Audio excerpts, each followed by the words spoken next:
नमस्कार, मी तेज बाळकृष्णजी कराय, संचालक Phoenix career development academy Wardha व बुलेट चालू घडामोडी या पुस्तकाचे लेखक. आपल्या सर्वांचे स्वागत करतो फिनिक्स अकॅडमी वर्धा या आपल्या यूट्यूब चॅनल आणि फेसबुक लाईव्हच्या पेजवरून. हे पोटो डोबडो झालं का बे, जेवण घेऊन करून घ्या. रप सोल्याचा सीझन चालू आहे. एक तर येऊन सोले वांगे, अबे तुरीचे दाणे. आपण पाहून राहिलो लेको भारतीय राज्यघटना, म्हणजे आता आज आपण पाहणार आहे भारतीय राज्यघटनेवर कोणत्या बाहेर देशाच्या राज्यघटनेचा प्रभाव आहे. राज्यघटना डॉक्टर बाबासाहेब आंबेडकरांनी राज्यघटनेचा मसुदा तयार केला आणि भारतीय राज्यघटना जेव्हा लागू केली ना, तर बाहेरच्या देशानं आपली टिंगलटवाई उडवली. ते चोट्टे म्हणे का यायनं यायच्या देशाचं यायचं काही घेतलं का म्हणे. यायनं तर म्हणे उष्टीपुष्टीच राज्यघटना तयार केली म्हणे. अरे भाऊ, पण दुसऱ्याच्या ताटात बासुंदी आहे का गुलाबजामून आहे, ते कोण्या टाईमला उचलायचे हे बी समजलं पाहिजे ना. नाही तो म्हण माझ्या ताटातली बासुंदी, अरे म्या नाही घेतली बा, माझ्या ताटात तर माझ्या ताटात आहे मायवाली, तू काय घेतली म्या खड्ड्यात धसली. आपली दाबून बी द्यायची, दुसऱ्याची रपकन आपल्या ठीक आहे ताटात घेऊन बी घ्यायची. याले बी डोकं पाहिजे, कोणी हे करू शकत नाही. राज्यघटना कोण्या देशाच्या राज्यघटनेत का कामाचा आहे. आपल्या देशातले लोक कसे खतरनाक आहे, कसे कुचीन आहे.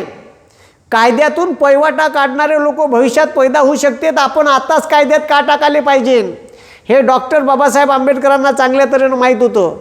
आपल्या राज्यघटनेत दुसऱ्या देशाच्या राज्यघटनेत का चांगला आहे हे घ्यासाठी त्या देशाच्या राज्यघटनेचा अभ्यास पाहिजे. त्या भारतीय संविधान तयार करताना डॉक्टर बाबासाहेब आंबेडकरांना 70-80 देशाच्या जवळपास देशाच्या राज्यघटनेचा अभ्यास होता. म्हणून बऱ्याचशा गोष्टी भारताच्या संविधानात त्यांनी बाहेरच्या देशातून घेतल्या आणि भारताच्या लोकांच्या विचारसरणीनुसार भविष्यात याच्यावर काय परिणाम होऊ शकते काय नाही याचा सारासार विचार करून भारतीय संविधान सभेत चर्चा होऊन त्याच्यावर मतऐक्य घेतलं लोकांचं आणि त्याच्यानंतर ते मसुद्यात कन्फर्मेशन केल्या गोष्टी का हे आपल्या देशात आवश्यक आहे. जर उद्या लोकांना बंड केला, लोकांना शस्त्र घेऊन सरकारवर हमला केला तर का करायचं. अशी काही व्यवस्था राहील का सरकारपाशी. आणीबाणीची प्रोव्हिजन टाकली. जर एखादं विधेयक लोकसभेत पारित होऊन राहिलं ठीक आहे आणि राज्यसभेत जाऊन खारिज होऊन राहिलं, म्हणजे लोकसभेत पारित होऊन राहिलं, राज्यसभेत जे सत्तेत आहे सरकार आणि यायचं बहुमत लोकसभेत आहे तर लोकसभेत पारित होऊन राहिलं, राज्यसभेत पारित नाही होऊन राहिलं, पण ते विधेयक लोकांच्या कल्याणाचं आहे. तो कायदा लोकांच्या कल्याणाचा आहे. लोकांच्या कल्याणासाठी किंवा लोकांच्या हितासाठी एखादा कायदा करणे अनिवार्य आहे आणि तो कायदा एका सभागृहात पारित होऊन राहिला आणि एका सभागृहात पारित नाही होऊन राहिला तर अशा वेळेस संयुक्त अधिवेशन घेऊन त्या विधेयकावर चर्चा होऊन एकमतानं असं विधेयक संमत व्हायला पाहिजे याची बी प्रोव्हिजन केली आहे. त्याला संयुक्त अधिवेशन म्हणते, कलम 108 मध्ये नमूद आहे. याच्यासाठी नॉलेज पाहिजे, फुकट नाही होत, समजलं का. आणि तसा गाडा अभ्यासक त्या संविधान सभेत ज्या माणसाले 70-80 देशाच्या राज्यघटनेचा अभ्यास होता, डॉक्टर बाबासाहेब आंबेडकरांचं एक वाक्य आहे, माझ्यात जर सूडबुद्धी असती तर 5 वर्षात या देशाचं वाटोळं करून टाकलं असतं म्हणते मी. आणि खरंच करू शकली असती, इतकी ताकद त्यांच्या ज्ञानात होती. पण या देशाच्या सर्व लोकांचा सारासार विचार करून सर्व देशाचा, सर्व जाती, सर्व धर्माच्या, हिंदू, मुस्लिम, ख्रिश्चन, शीख, ईसाई सर्व लोकांच्या, ठीक आहे, मग तो तेली असो, माळी असो, कुणबी असो, गोंड असो, गवारी असो, महार असो, मातंग असो, सर्व कोष्टी असो, भोई असो, सर्व जाती धर्माच्या लोकांचा विचार करून, शेतकरी, शेतमजूर, भूमिहीन, कामगार असो, साऱ्या लोकांचा सारासार विचार केला डॉक्टर बाबासाहेब आंबेडकरांनी. लोक कसे कायद्यातून पैवाटा काढण याच्यासाठी का सोल्युशन ठेवायचं. इथून 500 वर्षाचा भविष्याचा विचार करून हे भारताचं संविधान लिहिलं आहे. आणि त्याच्यात ठीक आहे हे उष्ट संविधान आहे, ठीक आहे हे उष्ण घेतलेलं संविधान आहे अशी टिंगल भारतातल्या काही लोकांनी, काही अमेरिकेतल्या फॉरेनच्या राज्यघटनाकारांनी उडवली. पण आपण बदलत्या परिस्थितीनुसार भारतातील लोकांच्या अनुषंगानं आणि भारतातील लोकांच्या विचाराच्या अनुषंगानं त्याच्यात बदल केले आणि भारतीय संविधानात इतर देशातल्या चांगल्या चांगल्या गोष्टी घेतल्या. म्हणजे याच्या ताटातली बासुंदी, त्याच्या ताटातले गुलाबजामुन, त्याच्या ताटातली जिलेबी, त्याच्या ताटातले मसाल्याचे वांगे, त्याच्या ताटातली पुरणाची पोळी, ठीक आहे, त्याच्यानंतर मस्त वटाण्याचे दाणे टाकून कोबी टाकून केलेला पुलाव सगळेच घेतलं आणि आपलं ताट सजवलं मस्त. ठीक आहे, समजलं का? तर याले बी बुद्धी पाहिजे. ही बुद्धी डॉक्टर बाबासाहेब आंबेडकरांकडे होती. म्हणून आपण कोण्या संविधानाकडून, कोण्या देशाच्या संविधानाकडून भारतीय संविधानात का गोष्टी नमूद केल्या त्याच्यावर प्रश्न येते. हे सर्वसामान्य लोकांना कामाचं आहे. परीक्षेत प्रश्न येते, जोड्या लावा. ठीक आहे, भारतीय संविधानात घेतलेल्या या गोष्टी कोण्या देशाकडून घेतल्या, जोड्या लावा. चुकीची जोडी लावा, चुकीची जोडी ओळखा. समजलं का? साधा प्रश्न येते, ऑस्ट्रेलियाकडून खालीलपैकी कोणती घेतली? ठीक आहे, भारतीय राज्यघटनेत नमूद असलेले माहितीचे अधिकार हे कोण्या देशाकडून घेण्यात आले? हे सर्वच्या सर्व तुम्हाला सांगतो, हे भारतीय संविधानात इतर देशाकडून घेतलं, सर्वच्या सर्वच नाही घेतलं. ठीक आहे, काही आपलं बी आहे, सगळेच नसते घेत दुसऱ्याचं, काही आपलं बी आपल्यापाशी ठेवा लागते. जसं मी माझी भाषा ठेवली, ठीक आहे, सारं दुसऱ्याचं घ्यान तर आपलं आपल्यापाशी का ठेवान? म्हणून डॉक्टर बाबासाहेब आंबेडकरांनी भारतीय संविधानात इतर देशाच्या संविधानातून चांगल्या चांगल्या गोष्टी घेतल्या. म्हणून भारतीय राज्यघटनेवर इतर देशाच्या राज्यघटनेचा का प्रभाव आहे ते आपण पाहू. इंग्लंडकडून का घेतलं? हे इंग्लंड चोट्ट्यानं तर इथं राज्यच केलं 400 वर्ष. हे डुकरे होतेच. 1773चा रेग्युलेटिंग ॲक्ट, 1784चा पीट्स इंडिया ॲक्ट, तिथून तर भारताची राज्यघटनेचा प्रवासच सुरू आहे. शेवटला मोठा यायचा कायदा भारतासाठी म्हणजे तो भारत सरकारचा कायदा 1935. भारताची 60% राज्यघटना जवळपास, ठीक आहे, त्याच्यातून उचलली आहे भारत सरकारचा कायदा. त्याच्यात मग फेरबदल केले. बरं, म्हणजे ह्या प्रवास आहे, एका एका कायद्यात त्यानं आपल्याला सुधारणा दिल्या. आणि जेव्हा भारतीय राज्यघटना बनवायची वेळ आली तर बऱ्याचशा गोष्टी, ठीक आहे, आपण त्याच्यात पुन्हा इन्क्लूड केल्या. तर आता लक्ष द्या, इंग्लंडकडून का स्वीकारला आपण? ठीक आहे, तर इंग्लंडकडून स्वीकारला आपण भारतीय, ठीक आहे, संसदीय पद्धती. पहा, संसदीय पद्धती का भारत द्विगृही शासन पद्धती राहील. म्हणजे इथं कायदा, या देशाचं शासन चालवण्यासाठी जे कायदे बनवून ते सभागृह, जे कायदे बनवण्याचं सभागृह आहे ते एका सभागृहानं होणार नाही, 2 सभागृह राहील. एक लोकसभा, लोकांना डायरेक्ट निवडून दिलेले प्रतिनिधी राहील, आणि दुसरं राज्यसभा, राज्याचे जे आमदार निवडून येते विधानसभेत ते लोक मतदान करून इथं पाठवून राज्यसभेत. एक लोकसभा आणि एक राज्यसभा. इथं जर एखाद्या सरकारले लोकसभेत स्पष्ट बहुमत आहे आणि आपले हेकेखोरीचे विधेयक पारित करत आहे लोकसभेत, तर ते राज्यसभेत जाऊन खड्ड्यात जाईल त्याचं विधेयक. म्हणजे दोन्ही सभागृहाचं बहुमत लागेल विधेयक पारित करासाठी. याच्यासाठी राज्यसभेत, ठीक आहे, आपण संविधान सभेत ज्या ज्या विषयावर चर्चा झाल्या, चांगल्या विषयावर झाल्या. म्हणून इंग्लंडकडून का स्वीकारलं? तर इंग्लंडकडून द्विगृही शासन पद्धती स्वीकारली. का स्वीकारली? द्विगृही कायदेमंडळ. ठीक आहे, कायदेमंडळ, लोकसभा आणि राज्यसभा हे इंग्लंडनं आणलं होतं. राज्यात आणलं विधानसभा, विधान परिषद. केंद्रात त्यानंच आणलं होतं. ठीक आहे, केंद्रात 1919च्या कायद्यानं आणलं, मग राज्यात आणलं द्विगृही शासन पद्धती.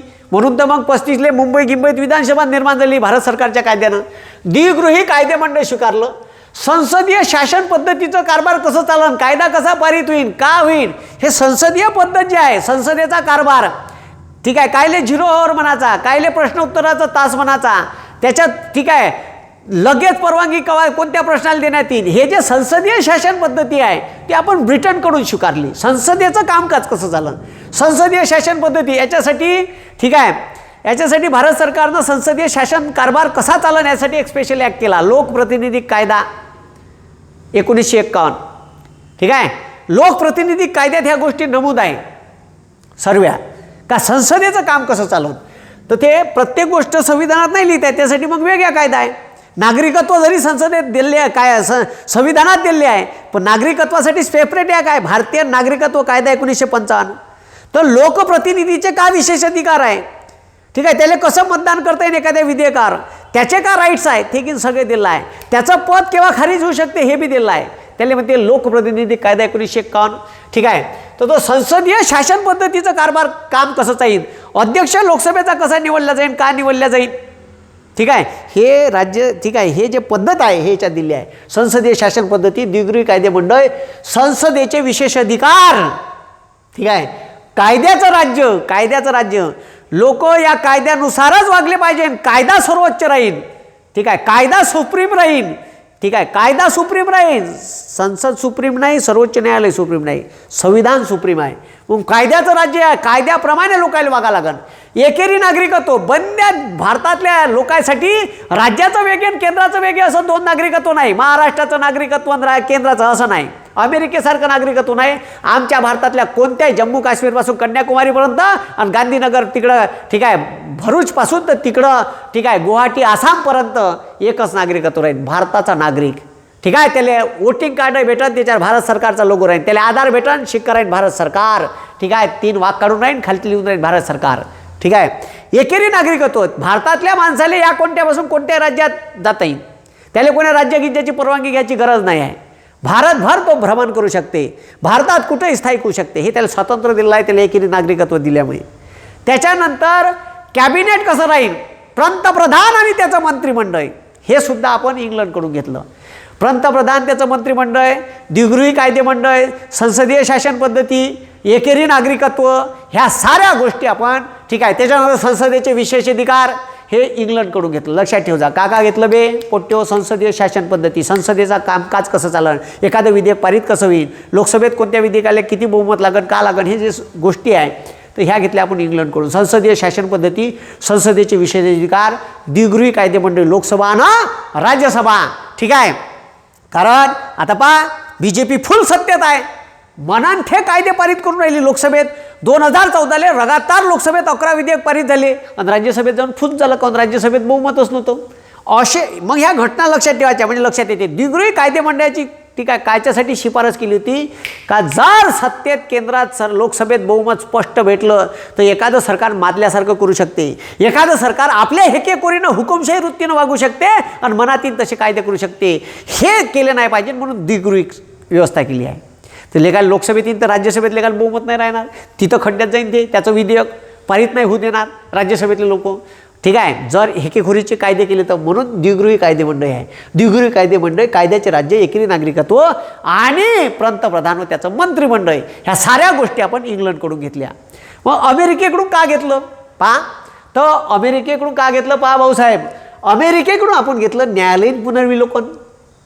न्यायालयीन पुनर्विलोकन म्हणजे संसदेनं केलेला एखादा कायदा चेक करायचं काम सुप्रीम कोर्टाला आहे, सर्वोच्च न्यायालयाला आहे. याले म्हणते न्यायालयीन पुनर्विलोकन.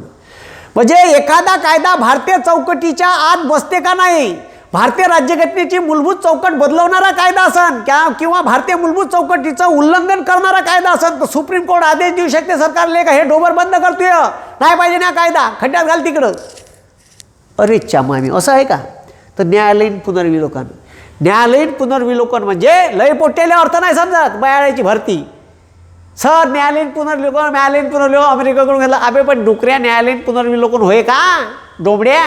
न्यायालयीन पुनर्विलोकन म्हणजे ठीक आहे संसदेनं म्हणजे लोकसभा राज्यसभेनं पारित केलेला कायदा राज्यघटनेच्या मूलभूत चौकटीच्या आत आहे का नाही हे चेक करायचं काम सुप्रीम कोर्टाचं आहे. काही बी कायदे करू शकते, एखादा बदमाश कायदा करू शकते आणि केला एखादा बदमाश कायदा जे राज्यघटनेच्या मूलभूत चौकटीचं उल्लंघन करते. सर राज्यघटनेची मूलभूत चौकट म्हणजे का? तर आता लोकसभा राज्यसभा आहे. लोकसभेत एखादं विधेयक पारित होऊन राहिलं, राज्यसभेत पारित नाही होऊन राहिलं तर झाले राज्यसभा आपलं विधेयक पारित नाही होते, इलेच उडवून टाका. तर विधेयक मांडून लोकसभेत का राज्यसभा गायब करू, आहे का नाही? किंवा ठीक आहे राष्ट्रपतीच्या निवडणुकीत लोकसभा राज्यसभा विधानसभा भाग घेते तर राष्ट्रपतीच्या निवड पद्धतीतून आपण विधानसभाच गायब करू, असं डायरेक्ट करता येत नाही. असं विधेयक मांडलं तर तसं विधेयक ठीक आहे लोकसभेत विशेष बहुमतानं पारित करावं लागते, राज्यसभेत विशेष म्हणजे दोन तृतीयांश बहुमत लागते उपस्थित सदस्याच्या आणि अर्ध्यापेक्षा जास्त राज्याचं लागते जर राष्ट्रपतीच्या निवड पद्धतीत बदल करायचा असेल. असे काही बदमाश कायदे केले जे राज्यघटनेच्या मूलभूत चौकटीचं उल्लंघन करत आहे असं जर वाटलं तर सुप्रीम कोर्ट तो कायदा खारिज करू शकते.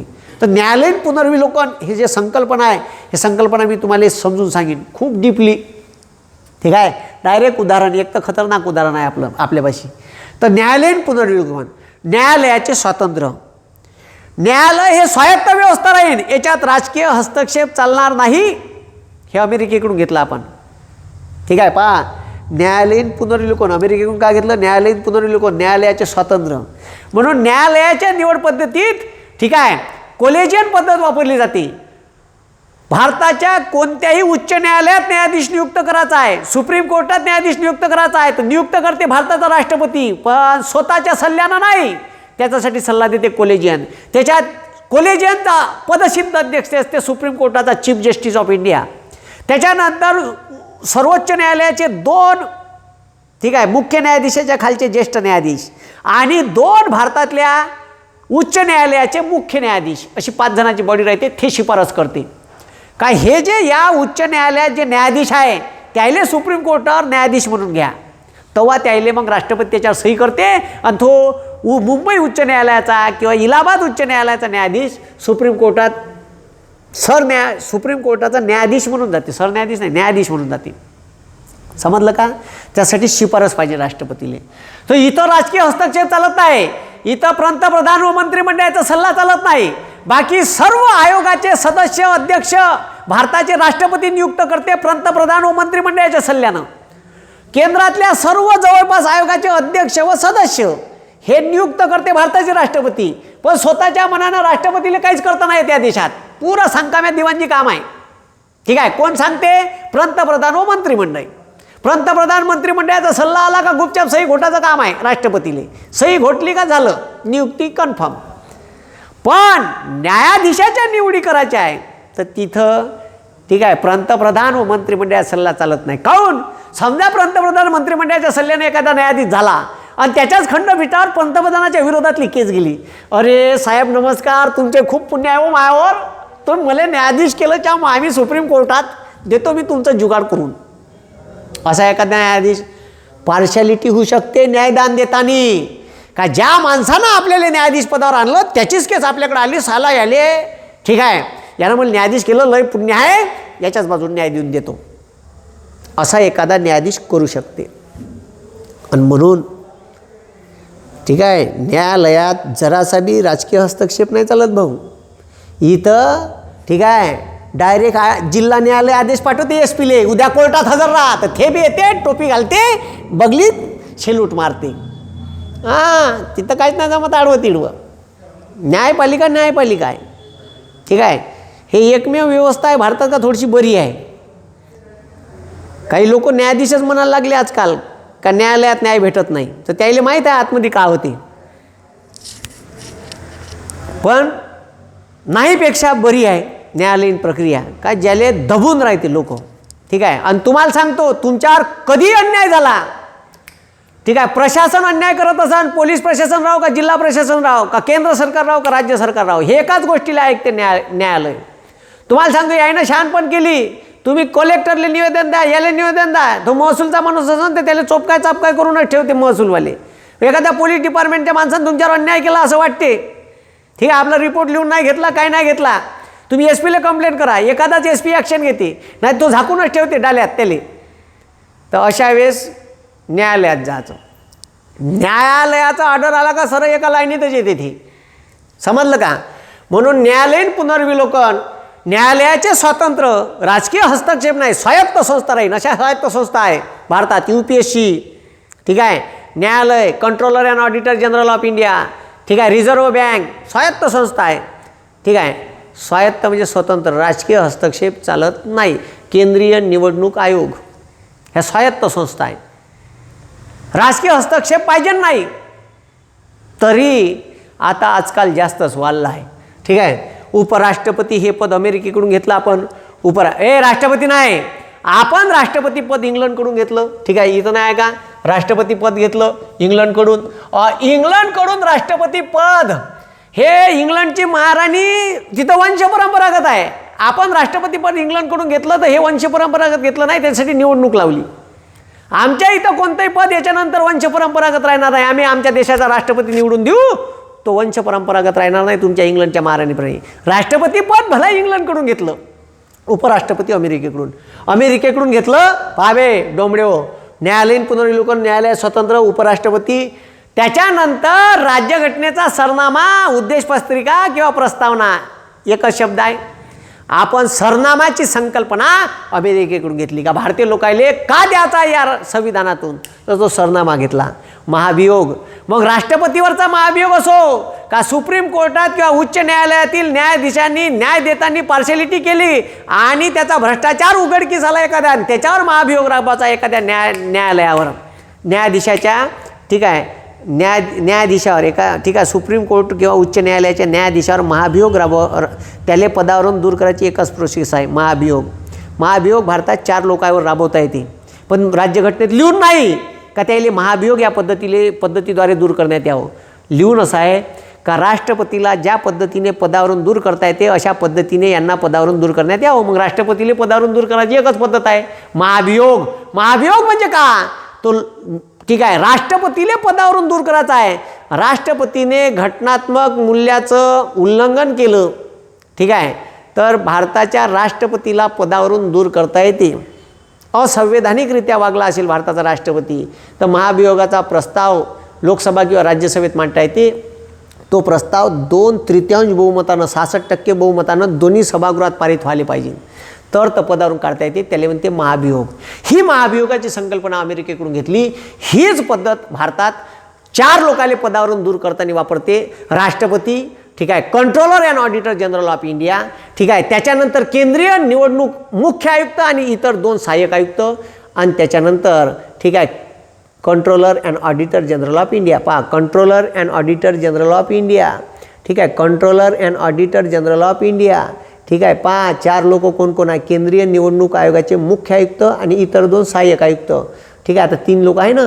त्याच्यानंतर कोण, कॅग, ठीक आहे, निवडणूक आयोग, ठीक आहे, निवडणूक आयोगाचे 2 इतर सहाय्यक आयुक्त, ठीक आहे. त्याच्यानंतर भारताचे राष्ट्रपती, सर्वोच्च व उच्च न्यायालयाचे सर्व न्यायाधीश यांना पदावरून दूर करायचं असेल तर महाभियोग. पण हे जे 3 लोक आहे, सुप्रीम कोर्टाचे आणि उच्च न्यायालयाचे न्यायाधीश, controller and auditor general of India, ठीक आहे, त्याला कॅग म्हणते, भारताचा महालेखा नियंत्रक व महालेखापाल, आणि त्याच्यानंतर केंद्रीय निवडणूक आयोगाचे अध्यक्ष व 2 इतर सहाय्यक आयुक्त व 2 इतर सहाय्यक आयुक्त. तर याले पदावरून दूर करायची पद्धत तिथं महाभियोग लिहून नाही राज्यघटनेत, तिथं लिहून आहे राष्ट्रपतीला ज्या पदावरून दूर, राष्ट्रपतीसाठी महाभियोग लिहिला आहे. मग महाभियोग म्हणजे का, तर ते लिहिलं आहे खालतं का लोकसभा राज्यसभेत, ठीक आहे, महाभियोगाचा प्रस्ताव 2/3 बहुमताने 66% बहुमताने उपस्थित सदस्याच्या 66% बहुमताने पारित झाला तर एखाद्या व्यक्तीला पदावरून दूर करण्यात येईल, महाभियोग. तर अमेरिकेपासून न्यायालयीन पुनर्विलोकन, न्यायालयाचे स्वतंत्र, राष्ट्रपती सरनामा, महाभियोग आणि जनहित याचिका. जर आपल्या एखाद्या बाजूच्या माणसावर अन्याय होऊन राहिला असं तुम्हाला वाटून राहिलं, तुमच्या डोळ्यानं दिसून राहिला, तर तुम्ही त्याच्यावर अन्याय होऊन राहिला किंवा सर्व समुदायावर अन्याय होणार आहे एखाद्या घटनेमुळे, एखादा प्रकल्प बनत आहे आणि त्या प्रकल्पामुळे आजूबाजूचे जैवविविधता जिथं जिथं आहे, नद्या, नाले, वृक्षतोड होणार आहे, याच्यामुळे आमचं नुकसान होऊन राहिलं, तुम्ही जनहित याचिका टाकू शकता. समजलं का? एखाद्या समुदायावर, एखाद्या व्यक्तीवर, कोणावर बी तुम्हाला दिसलं तुम्ही टाकू शकता, नाही तर डायरेक्ट सुप्रीम कोर्ट त्याच्या लक्षात आलं तर पटकन घेऊ शकते. मागं ते एक घटना झाली होती, ठीक आहे, उन्नाव घटना, बलात्कार झाला होता उत्तर प्रदेशात, ठीक आहे, तर डायरेक्ट सुप्रीम कोर्टाने इंटरफेअर करून ते ठीक आहे आपल्याकडे घेतली होती. असं बी सुप्रीम कोर्टसुद्धा आपल्याकडे घेऊ शकते जास्त अगाऊ नखरे केले तर. शेतकऱ्यावर गाड्या चालवल्या, डायरेक्ट सुप्रीम कोर्टाने आदेश दिलेत, कसे आले अक्कल लाईनीत, ठीक आहे, पूर्ण चौकशी करा. सुप्रीम कोर्टाच्या अखत्यारीत चालला सारा कारभार, तर बरोबर कसं मग FIR दाखल केली, नखरे शिकवे. समजलं का? तर डायरेक्ट सुप्रीम कोर्ट तुम्हाला लक्षात आलं तर तुम्ही जनहित याचिका टाकू शकता. ह्या भारतीय नागरिकाला दिलेला सगळ्यात मोठा अधिकार आहे जनहित याचिका, ठीक आहे. कितीतरी धरणागिरणाचं काम बंद पडून टाकलं होतं भारताच्या मोठ्याल्या, ठीक आहे, जनहित याचिका म्हणजे लोकांचं नर्मदा धरणासाठी मेघा पाटकर मॅडमनं आंदोलन केले होते, तर पुरे जनहित याचिका टाकल्या त्या. तर असं जर तुम्हाला वाटत असेल का त्या लोकांचं बरोबर पुनर्वसन नाही झालं, त्याचा मोबदला व्यवस्थित भेटला नाही, तो भेटलाच पाहिजे, जनहित याचिका टाकू शकता. तुम्ही टाकू शकता, भारताचा कोणता बी नागरिक टाकू शकते जनहित याचिका. याला पब्लिक रिट्स म्हणते. ह्या तुम्हाला भारतीय संविधान दिलेला मोठा अधिकार आहे, ठीक आहे. मग आता लक्ष द्या, आयर्लंड या देशाकडून आपण मार्गदर्शक तत्त्वे घेतली, राज्यघटनेच्या भाग 4 मध्ये आहे. सरकारनं या देशातल्या लोकांसाठी का करायला पाहिजे, कसं वागायला पाहिजे, कोण्या पद्धतीचे कायदे करायला पाहिजे, ठीक आहे. हे राज्यघटनेत सांगितलं आहे. चोट्टे बदमाश कायदे करू नये, लोकांच्या कल्याणासाठी हितासाठी कायदे करायला पाहिजे ना. ते कायदे कोणते करावे हे बी दिलं आहे. ठीक आहे. ज्याला माहीत नाही त्यानं राज्यघटनेचं मार्गदर्शक तत्व भाग 4 वाचावा. त्याच्यात दिले आहे का सरकार भविष्यात त्याच्या तिजोरीतले पैसे वाढले तर तो बदलत्या परिस्थितीनुसार लोकांच्या कल्याणासाठी कायदे करण. मग प्राथमिक शिक्षण सक्तीचे व मोफत दिन 45 मध्ये लिहून आहे. त्याच्यावर कायदा करण भारत सरकार. समजलं का? भारतातले जे निराधार लोक आहेत त्याला निराधार, ठीक आहे, त्याला आधार देईन, त्याला आर्थिक मदत करण म्हातारपणात. प्रत्येकाला करू शकते का? एवढी सोय नाही आहे. प्रत्येकाला जर दिलं तर खंगार होऊन जात आहे भारत. तर जे लोक निराधार आहे त्याला देणं चालू आहे. भविष्यात भारत सरकार देऊ शकणार. आता अमेरिकेत 60 वर्षाच्या वरील सगळ्या बुडग्याले सरकार पोचते, पैसे देते. भारतात सोय आहे का? इथं जर ठीक आहे भारतातले 30% बुडगे पकडले एकूण लोकसंख्येच्या तर झालं ह्या उभ्यान मेला. 40 कोटी लोक म्हातारी आहे आणि त्याला 40 कोटी गुन्हेला 1000 करा, 1000 देतो म्हणलं ढोबरी लागन महिन्याले. खतम काम होऊन जाईल. तर बदलत्या परिस्थितीनुसार मग त्याच्यानुसार भारत सरकार कायदे करून राहिलं. सरकारनं कसं वागायला पाहिजे हे मार्गदर्शक तत्वात दिलं आहे. सरकारनं कसे कायदे करायला पाहिजे राज्यघटनेच्या भाग 4 मध्ये दिला आहे, कलम 36 ते 51 मध्ये. तर हे आपण आयर्लंडकडून मार्गदर्शक तत्वे स्वीकारले. कलम 36 ते 51 राष्ट्रपतीची निवड पद्धत. लोकसभा, राज्यसभा आणि राज्याच्या विधानसभेचे आमदार राष्ट्रपतीच्या निवडणुकीत भाग घेऊन त्याला निर्वाचन मंडळ म्हणते. तर हे राष्ट्रपतीची निवड पद्धत आयर्लंडकडून घेतली. राज्यसभेचे नामनिर्देशित सदस्य, नामनिर्देशित म्हणजे बा राज्यसभेत 12 लोक कला, क्रीडा, साहित्य, शिक्षण, ठीक आहे, काय म्हटलं, संगीत. कारण भारतीय संसदेवर कला, क्रीडा, साहित्य, विज्ञान, समजलं का, या वेगवेगळ्या क्षेत्रातून कला, क्रीडा, साहित्य, विज्ञान, ठीक आहे, अशा वेगवेगळ्या क्षेत्रातल्या लोकांचा नॉलेजचा फायदा भारतात कायदे करताना व्हायला पाहिजे. म्हणून या लोकांचं संसदेत हे उभे राहिले. यायले राजकारणात इंटरेस्ट नाही राहत. हे उभे राहिले त्याला कुत्रे विचारणार नाही, यायला निवडून देणार नाही. म्हणून पंतप्रधान व मंत्रिमंडळाच्या सल्ल्याने 12 सदस्य राज्यसभेवर भारताचे राष्ट्रपती डायरेक्ट नामनिर्देशित करेन. पण त्याच्यासाठी लेटर लागते. पंतप्रधान व मंत्रिमंडळ म्हणजे पूरक कामच सांगका मे दिवाणजीसारखं आहे. पंतप्रधान व मंत्रिमंडळाच्या सल्ल्याने भारताचे राष्ट्रपती 12 सदस्य राज्यसभेवर कला, क्रीडा, साहित्य, समाजसेवा अशा वेगवेगळ्या क्षेत्रातले निवडून देतो. 12, ठीक आहे, समजलं का. तर 245 पैकी 12 मेंबर. तर हे आयर्लंडकडून मार्गदर्शक तत्वे, राष्ट्रपती निवड पद्धत आणि राज्यसभेचे, ठीक आहे, नामनिर्देशित सदस्य. मग त्याच्यानंतर पाहावे, ठीक आहे, USSR कोण का घेतलं. USSR आणि जपान भारतीय राज्यघटनेत होतेच नाही. इंदिरा गांधीनं 42व्या घटनादुरुस्तीत, आणीबाणीच्या काळात 1976 राज्यघटनेत भाग 4 कलम 51 नवीन भाग जोडला. 4 दिलं कुचकून तिथं 451 भारतीय लोकांनी या देशाप्रती कोणते कर्तव्य बाळगायले पाहिजे. राष्ट्रगीत व राष्ट्रध्वजाचा सन्मान बाळगावा, संविधानात लिहा लागते. ठीक आहे, हप काढायला पाहिजे. राष्ट्रगीत, राष्ट्रध्वजाचा सन्मान नसन बाळगत. राष्ट्रगीत व राष्ट्रध्वजाचा सन्मान बाळगावा. स्वातंत्र्य चळवळीत ज्या लोकांनी आपल्या प्राणाची आहुती दिली त्याच्या उदात्त विचारांचा आदर ठेवावा. भारतातील सांस्कृतिक ठेवा, ऐतिहासिक वास्तूचं जतन करावं, विज्ञाननिष्ठ दृष्टिकोन बाळगावा. असे 10, आता 11 झाले 86व्या घटनादुरुस्तीनुसार. आहे प्राथमिक शिक्षण सक्तीचे व मोफत, त्याच्यानुसार 11 झाले. इंदिरा गांधीनं 42व्या घटनादुरुस्तीत राज्यघटनेत, ठीक आहे, मूलभूत कर्तव्य, बेपोट्यो मूलभूत कर्तव्य याड केले. राज्यघटनेचा भाग 51 ठीक आहे, 51 भाग 4 मध्ये याड केला आहे. 4 ठीक आहे, लक्षात ठेव जा. ह्या भाग राज्यघटनेत होता. 42व्या घटनादुरुस्तीने इंदिरा गांधींनी 1976 याड केला.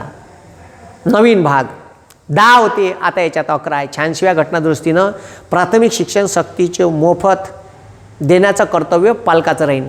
ठीक आहे, पालक म्हणजे लिपस्टिक पावडर लावून पोट्याला शाळेत पाठवीन. बाकी जबाबदारी केंद्र सरकारची. दप्तर, त्याले पॅन्ट, शर्ट, पुस्तकं सब केंद्र सरकारने ठेका उचलला आहे. ठीक आहे, 2009 पासून मनमोहन सिंग सरकारनं कायदा केला. प्राथमिक शिक्षण चांगला कायदा आहे. ठीक आहे, तर हे विचारते मग मूलभूत कर्तव्य कोणाकडून घेतले तर जपानकडून. आपल्या देशातल्या लोकांना कर्तव्य शिकवा लागते. लाज आहे का? लाजिरवाणी गोष्ट आहे. जपानमधल्या लोकांना शिकवा नाही लागत. तिथं शाळेत चपराशी नाही आहे. दररोज एका वर्गाला एक दिवस दिला आहे बंदी शाळा झाडाची संडास बाथरूम सहित साफ करायचं.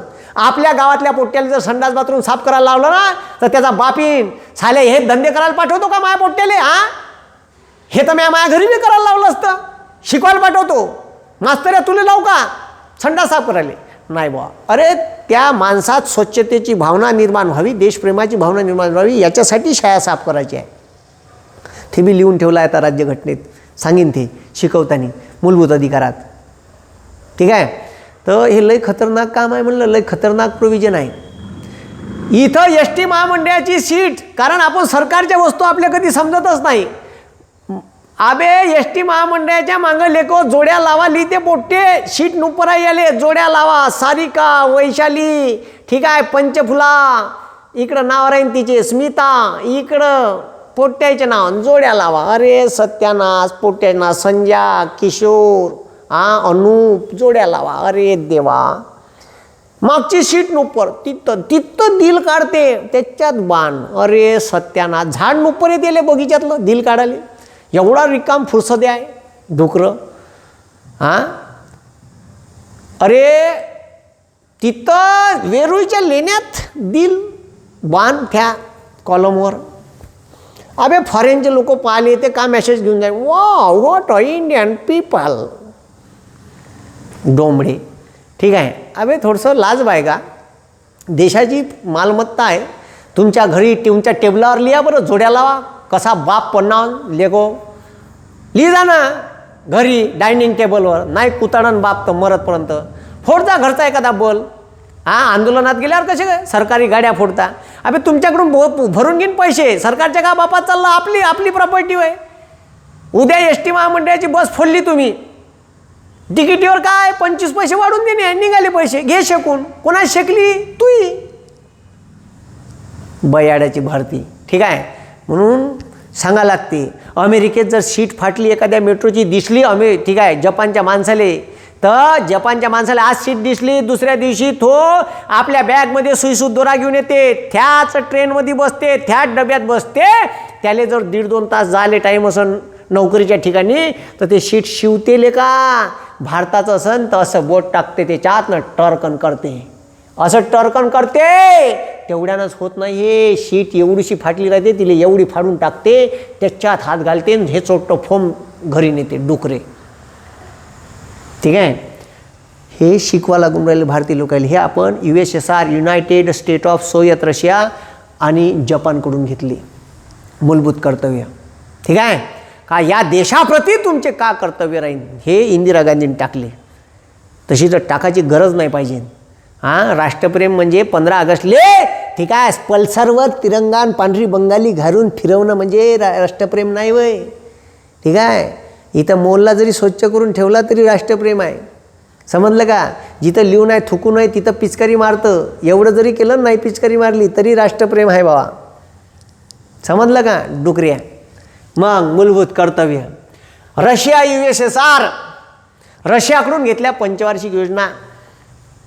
4 वर्षाची होती. तिथं आपल्याला पसंतच आहे. 5 नारळ, 5 खारका, 5 बदामा, 5 हैकुंड, 5 दुपट्टे, 5 कडदुडे नारळाला जोडाले कडदुडे रेशमाचे. ठीक आहे. USSR कडून घेतली पंचवार्षिक योजना. तिथं 4ची होती, आपण 5ची केली जशान तशी कॉपी वाटली असती म्हणून. ठीक आहे. ऑस्ट्रेलियाकडून समोरती सूची घेतल्या, राज्य सूची, केंद्र सूची. ठीक आहे. अबे प्रॉपर्टीचे भांडणं लागू शकते, पोट्टे कुस्त्यावर येऊ शकते आणि ह्या ओटे कोसू भांडू शकते. जर बाप मराच्या अगोदर पोट्ट्याच्या प्रॉपर्टीचे 5 पोट्टे आहे. कपड्यात दुकान. ठीक आहे. त्याच्यानंतर सायकलचं दुकान, किराणा दुकान, 1 जण शेती. अन बापानं जर प्रॉपर्टीचे वाटण्या नाही करून ठेवले तर एक म्हणते मला कपड्याचं पाहिजे, माले ते वावर पाहिजे, खालचं 10 एकर विहीरवालं. अरे च्या मामे. अरे हे 4 चौकात गच्च्या धरते पोट्टे. बापानं जर मराच्या अगोदर प्रॉपर्टीचे हिस्से करून नाही ठेवले झालं तमाशा. म्हणून राज्यघटना करायनं पहिलेच वाटण्या करून ठेवल्या. ठीक आहे. बापूरे तू याच्यावर कर्जमा कायदे, तू बापूरे याच्यावर कर्ज कायदे, आणि बापू दोघा जणांना याच्यात जमव जा. समोर ती सूची. समवर्ती सूचीवर दोघाले कायदे करता येते. राज्य सूचीच्या विषयावर राज्यालेच कायदे करता येते. केंद्र सूचीच्या विषयावर ठीक आहे केंद्रालेच कायदे करता येते. तिघावरही कायदे करायचा अधिकार केंद्राला आहे. एक्सेप्शनल बाबीत राज्य सूचीच्या विषयावर केंद्राला कायदे करता येते, पण केंद्राच्या अधिकार क्षेत्रात राज्याला जाता येत नाही. पण केंद्राले राज्यात कवा बी घुसता येते. कवा बी म्हणजे 5 एक्सेप्शनल बाबी आहे, त्या सांगेन समोरच्या लेक्चरमध्ये. ठीक आहे. तर केंद्राच्या सूचीवर कायदा करता येते. 5 एक्सेप्शनल बाबीसाठी राज्याच्या अधिकारावर कायदे करता येते आणि समवर्ती सूची तर कवाय करता येते, काही विषयच नाही आहे. समजलं का? समजा पहिले समवर्ती सूचीच्या विषयावर एखादा कायदा केला राज्यानं, तर त्याच राज्यात लागू होते. जसं माहितीचा अधिकार समवर्ती सूचीचा विषय आहे. 2002 सालीच महाराष्ट्रानं कायदा केला होता. केंद्राले ज्ञान 2005ले सुचलं का आपण माहितीचा अधिकार लोकांना दिला पाहिजे. तर केंद्रानं 2005ले जेव्हा कायदा केला तर राज्याचा त्याच विषयाचा कायदा आपोआप रद्द होते. माहितीचा अधिकार अधिनियम 2002ले आपण केला, 2005ले केंद्रानं केला, तर आपला आपोआप रद्द झाला. समवर्ती सूची या विषयावर केंद्राला शहाणपण लेट सुचलं, पहिले राज्यानं केला तर त्याच राज्यात लागू होते. ठीक आहे. आणि मग त्याच्यानंतर केंद्रानं केला तर मग राज्याचा आपोआप खारिज होते. असा 5-7 राज्यांनी केला असेल तर 5-7ही राज्याचा खारिज होईल. बंद्या भारतासाठी मग एकच कायदा केंद्राचा, कारण केंद्र बलवत्तर आहे, केंद्र प्रबळ केला आहे. ठीक आहे. केंद्राची ताकद वाढवली आहे. मग भारतीय राज्यघटनेनंच ते दिलं आहे का केंद्र प्रबळ राहील. मग समवर्ती सूची, राज्य सूची ठीक आहे आणि केंद्र सूची हे 3 सूच्या केल्या म्हणजे प्रॉपर्टीची डिवायडेशन गेली. भांडण नाही तर वटे खोसून भांडण नाही, कुस्त्यावर भिडणं, पॅन्ट सोडू कमी आहे का उपद्व्यापी. आताच तर भांडणं लागते.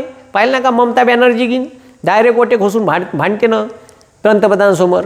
महाराष्ट्र सरकार आमचे पैसे द्या GSTचे 39,000 कोटी रुपये आहे का नाही. तर असं लय भांडणं लागते, मजा येते. मग तर संयुक्त अधिवेशन ऑस्ट्रेलियाकडून घेतलं. समवर्ती सूची, राज्य सूची, केंद्र सूची ऑस्ट्रेलियाकडून घेतले. ठीक आहे. संयुक्त अधिवेशन. व्यापाराचे स्वातंत्र्य, भारतभर व्यापार करता येईल एखाद्या व्यक्तीला व्यापारात स्वातंत्र्य, हे ऑस्ट्रेलियाकडून घेतलं. ठीक आहे. मग जर्मनीकडून आणीबाणी घेतली. आणीबाणी कलम 352, कलम 356, राष्ट्रीय आणीबाणी, राज्य आणीबाणी आणि आर्थिक आणीबाणी. आर्थिक आणीबाणी अजूनही एकही वेळा नाही लावली. आणि राज्य आणीबाणी तर काही विचारूच नका. राष्ट्रीय आणीबाणी 3 वेळा लावली. त्याचं सेपरेट चॅप्टर पाहू. आणीबाणीचे आणि जर्मनी म्हणलं काय बदमाश, आणि बदमाश म्हणलं का आणीबाणी. आणीबाणी कोण लावते? ठीक आहे. तर बदमाश लोकच लावते. म्हणजे भारतावर आक्रमण केल्यावर आणीबाणी लावता येते, पण हे आणीबाणीचा वापर बऱ्याचशा बदमाशपणासाठीच होते. आणि जर्मनी बदमाश होता युद्धाच्या बाबतीत, म्हणून हे लक्षात ठेवायचं. लक्षात कसं ठेवायचं टेक्निक सांगून राहिलो. जर्मनी आणीबाणी घेतली. ठीक आहे. राष्ट्रीय आणीबाणी, राज्य आणीबाणी आणि त्यालेच म्हणते राज्य आणीबाणीला राष्ट्रपती राजवट. तर आणीबाणी घेतलं 352, 356 आणि 360. कॅनडापासून का घेतलं? तर कॅनडापासून घेतलं राज्यपालाची निवड पद्धत. तो केंद्राचा प्रतिनिधी राहील. म्हणजे भारताच्या राष्ट्रपतीची इच्छा असेपर्यंत तो पदावर राहील असं लिहिलं आहे. तर ते आपण कोणाकडून घेतलं? तर ते घेतलं कॅनडाकडून आपण घेतलं राज्यपालाची निवड. राज्यपालाची निवड कशी करण? तर पंतप्रधान व मंत्रिमंडळाच्या सल्ल्याने भारताचे राज्यपालाची नियुक्ती भारताचे राष्ट्रपती करतो. आणि राष्ट्रपतीची इच्छा असेपर्यंत तो पदावर राहते. राष्ट्रपतीची काही इच्छा नाही या देशात, सारी इच्छा पंतप्रधान मंत्रिमंडळ. चमाई असो काय सर, तसंच आहे. लेटर आलं, उचलले त्या राज्यपालाला जास्त छानपणा करून राहिला, तो जास्तच बोलून राहिला, उचल त्याला काढवर लगेच काढून मोकळ्या करण. एकच लेटर, पंतप्रधान मंत्रिमंडळाचं लेटर असेल, ते जास्त छानपण जास्त बोलून राहिलं. ठीक आहे. ते म्हणते का माझं भांडण झालं होतं शेतकऱ्याच्या विधेयकाबाबत पंतप्रधानासोबत, तर जास्त बोलून राहिलं रे, काढवर त्याला पदावून. तर डायरेक्ट राष्ट्रपती लेटर आलं, सही करण, डायरेक्ट पद गेलं. अजी काऊन काढल्याची मुलीजी, त्याची इच्छा जरी असेल पदावर राहायचीच नाही राहता येत. राष्ट्रपती लेटर गेलं, चल मोकळ्या. दुसरा नियुक्त पंतप्रधान व मंत्रिमंडळाच्या सल्ल्याने. फक्त राज्यघटनेत लिहिलं आहे. का लिहिलं आहे? का भारताच्या राष्ट्रपतीची इच्छा असेपर्यंत राज्यपाल पदावर राहील. काही राष्ट्रपतीची इच्छा नाही आहे, सारी पंतप्रधान मंत्रिमंडळाची इच्छा आहे. ठीक आहे. राज्यपालाची निवड पद्धत व केंद्राचा प्रतिनिधी कॅनडाकडून घेतलं. संघ राज्य पद्धत. ठीक आहे. एक संघ राज्य. Bharat is a union of state, not a federal of state. ठीक आहे. एक संघ राज्य पद्धत. प्रबळ केंद्रशासन. आता सांगितलं मी केंद्र प्रबळ आहे, कारण समवर्ती सूचीच्या विषयावर पहिल्यांदा राज्यानं कायदा केला आणि मग केंद्रानं केला, तर राज्याचा आपोआप खारिज होते. याला म्हणते प्रबळ केंद्रशासन. समजलं का? केंद्राचं अधिकार क्षेत्र जास्त राहील. केंद्राला पॉवर जास्त दिली आहे. प्रभावी केंद्रशासन शेषाधिकार केंद्राला दिले आहे. सर्वोच्च न्यायालयाचे सल्लादायी ठीक आहे अधिकार क्षेत्र वारंवार भारतातल्या एखाद्या व्यक्तीले सरकारले राज्य सरकारले सुप्रीम कोर्ट सल्ला देऊ शकते. इवन खालच्या न्यायालयाला सुद्धा सल्ला देऊ शकते. तर सल्लादायी सर्वोच्च न्यायालयाचे सल्लादायी अधिकार क्षेत्र दिले आहे. हे कॅनडाकडून घेतलं. राज्यपालाची निवड पद्धत व तो केंद्राचा प्रतिनिधी राहील. संघराज्य पद्धत, प्रभावी केंद्रशासन आणि सर्वोच्च न्यायालयाचे सल्लादायी क्षेत्र. ठीक आहे. फ्रान्सकडून घेतलं सरनाम्यातील गणराज्य शब्द. आम्ही भारताचे लोक सार्वभौम आम्ही भारताचे लोक सार्वभौम समाजवादी धर्मनिरपेक्ष लोकशाही गणराज्य. गणराज्य शब्द सरनाम्यात ठीक आहे ह्या फ्रान्सकडून घेतला. लक्षात ठेव जा. फ्रान्सकडून घेतला. आणि स्वातंत्र्य, समता आणि बंधुता. स्वातंत्र्य, समता सरनाम्यामध्ये असलेले गणराज्य आणि स्वातंत्र्य, समता, बंधुता शब्द फ्रान्स. सरनामा अमेरिकेकडून घेतला, पण सरनाम्यातले स्वातंत्र्य, समता, बंधुता आणि गणराज्य शब्द फ्रान्सकडून घेतले. गणराज्याचा अर्थ मी सांगितला. राज्यघटना उद्देशपत्रिका समजून सांगितली. आम्ही या देशाचा राष्ट्राध्यक्ष, या देशाचा राज्यघटनेचा प्रमुख हा इंग्लंडच्या महाराणीप्रमाणे वंशपरंपरागत नसून तो आम्ही लोकनियुक्त म्हणून निवडून देऊ. याले म्हणते गणराज्य, लोकांचं राज्य. याचा अर्थ असा आहे का आमची राज्यघटनेनुसार आम्ही या देशाचा जो घटनात्मक प्रमुख निवडून दिलेला आहे तो लोकांना निवडून दिलेला आहे. अमेरिकेच्या राणीप्रमाणे वंशपरंपरागत नाही असा गणराज्याचा अर्थ होते. लोकांचं राज्य नाही होत, डोकरे हो. ठीक आहे. सरनाम्यात गणराज्य, स्वातंत्र्य, समता आणि बंधुता शब्द फ्रान्सकडून घेतले. आफ्रिकेपासून घेतलं घटना दुरुस्ती. पाबे घटनेत दुरुस्ती कलम 368. राज्यसभेतील सदस्याची निवडणूक पद्धत. राज्यसभेचे सदस्य कसे निवडून आणायचे. ठीक आहे. कोण्या कोण्या राज्याला किती प्रतिनिधित्व हे घेतलं. माहितीचा अधिकार स्वीडन. याच्यावर खूप या प्रश्नाला माहितीचा अधिकार अधिनियम 2005 हा आपण कोण्या देशाकडून घेतला. तर स्वीडन हा पहिला देश आहे ज्यानं जगात माहितीचा अधिकार आपल्या देशातल्या नागरिकाला दिला. समजलं का. लक्षात ठेवा. प्रशासकीय कामकाजात, सरकारी कामकाजात पारदर्शकता आली पाहिजे. खासदार आमदाराले जे प्रश्न भारताच्या संसदेत, राज्याच्या विधिमंडळात विचारण्याचे अधिकार आहे ते अधिकार सर्वसामान्य माणसाले माहितीच्या अधिकाराने दिले. एखाद्याच्या जीविताला धोका असेल तर 48 तासाच्या आत माहिती त्याला द्यायला पाहिजे सरकारी कार्यालयानं. समजलं का. माहितीचा अधिकार खतरनाक आहे भाऊ. काही बी माहिती मागता येते. माहितीचा अधिकार अधिनियम 2005 स्वीडनकडून घेतला. ठीक आहे. मग मूलभूत अधिकार कोणाकडून घेतले. तर मूलभूत अधिकार राज्यघटनेतले मूलभूत अधिकार 2 देशाकडून घेतले, अमेरिका आणि फ्रान्स. अमेरिकेच्या स्वातंत्र्याचा जाहीरनामा. लक्षात ठेव जा, परीक्षेत विचारते. मूलभूत अधिकार घेतले अमेरिकेच्या स्वातंत्र्याचा जाहीरनामा आणि फ्रान्सच्या स्वातंत्र्याची सनद. ठीक आहे. फ्रान्स प्लस अमेरिका या देशाकडून घेतले. पण अमेरिकेच्या स्वातंत्र्याचा जाहीरनामा, अमेरिकेच्या ठीक आहे मूलभूत अधिकार. का वय मूलभूत अधिकार. तर या देशातल्या नागरिकांना जगण्यासाठी जे अधिकार लागतात या देशात, त्याच्यावर अन्याय नाही झाला पाहिजे, अत्याचार झाला, सरकारनं त्याला ठीक आहे मुरगाळलं, सरकारनं त्याचं नुकसान केलं, सरकारनं त्याच्यावर अन्याय अत्याचार केला, एखाद्या कंपनीनं केला, व्यक्तीनं केला, तर त्याला त्याच्या अधिकाराच्या ठीक आहे त्याच्यावर होणाऱ्या अन्यायाच्या विरोधात तो आवाज उठू शकला पाहिजे. असे अधिकार त्याच्यापाशी असले पाहिजे. त्याला म्हणते मूलभूत अधिकार. जगण्याचे अधिकार, आपले हक्क मागण्याचे अधिकार. तर मूलभूत अधिकार अमेरिकेच्या स्वातंत्र्याचा जाहीरनामा आणि फ्रान्सच्या स्वातंत्र्याची सनद. जर एखाद्या व्यक्तीवर अन्याय होत असेल, अत्याचार होऊन राहिला, तर राज्यघटनेनं त्याला त्याच्या अन्यायाविरोधात आवाज उठवण्यासाठी हे अधिकार दिले आहे. त्यालाच म्हणते मूलभूत अधिकार. समजलं का. हे कोणी हिसकावून घेऊ शकत नाही. तर हे भारतीय राज्यघटनेनं इतर देशाकडून स्वीकारलं आणि त्याच्यात परिस्थितीनुसार बदल केला. 1935च्या भारत सरकारच्या कायद्यात लक्ष द्या 1935च्या भारत सरकारच्या कायद्यात ठीक आहे जवळपास 50 ते 60% भाग भारतीय राज्यघटनेचा 1935च्या कायद्यातून घेतलेला आहे. त्याच्यात बदल केले. संघराज्य पद्धत स्वीकारली, न्यायालयीन व्यवस्था स्वीकारली, UPSC MPSC राज्य लोकसेवा आयोग आणि केंद्रीय लोकसेवा आयोगाची संकल्पना स्वीकारली. UPSC संकल्पना, लोकसेवा आयोग. आणीबाणीची तरतूद जर्मनीकडून घेतली. हे राज्यघटनेत ज्या 3 टाकल्या, राज्य आणीबाणी, राष्ट्रीय आणीबाणी, आर्थिक आणीबाणी, कलम 352, कलम 356, कलम 360. तर ह्या आणीबाणीच्या तरतूद एकच होती, इथं 3 करून टाकल्या. त्याच्यात हे जर्मनीकडून घेतलेल्या संकल्पना आहे. तर हे आणीबाणीची तरतूद म्हणजे 1935च्या कायद्यात ऑलरेडी काय होतं तर संघराज्य पद्धत होती, न्यायव्यवस्था होती, लोकसेवा होती, आणीबाणी होती, राज्यपालाचं पद होतं जे आपण कॅनडाकडून घेतलं. ठीक आहे, राज्यपालाचं पद. त्याच्यानंतर उपराष्ट्रपती आपण घेतला आहे. उपराष्ट्रपती अमेरिकेकडून घेतला. कुठून घेतला? अमेरिकेकडून घेतला. पहा, राज्यपालाची निवड पद्धत व तो केंद्राचा प्रतिनिधी कॅनडा. आता सांगितलं तुम्हाला. ठीक आहे, तर ठीक आहे, आणीबाणीची तरतूद, राज्यपालाचे पद, प्रशासकीय तपशील, केंद्र सूची, राज्य सूची व समवर्ती सूची हे 1935च्या कायद्यातून जशान तसे उचललेले टॉपिक आहे. ठीक आहे, म्हणजे त्याच्यात बदल केला थोडाफार. तर बऱ्याचशा लोकांना भारताची राज्यघटना उसनी आहे. ठीक आहे, म्हणजे फुकटाची इकडून तिकडून उचललेली कॉपी केलेली आहे असं म्हणे. कॉपी नाही केली रे भाऊ. ते बदलत्या परिस्थितीनुसार त्यांचे कायदे किंवा त्याचं केलेल्या ज्या गोष्टी आहेत त्या जशान तशा कॉपी नाही केल्या. आपल्या देशात त्या बदलत्या परिस्थितीनुसार त्याच्यात बदल केले आणि त्या संविधानात लिहिल्या, त्याच्यावर चर्चा झाल्या गहन. का असं केलं तर का होईन, असं केलं तर का होईन, भविष्यात लोक या कलमाचा गैरवापर करू शकते, अशा चर्चा झाल्या आणि त्याच्यानंतर झालं सुरू. ठीक आहे, तयार झालं भारताचं संविधान.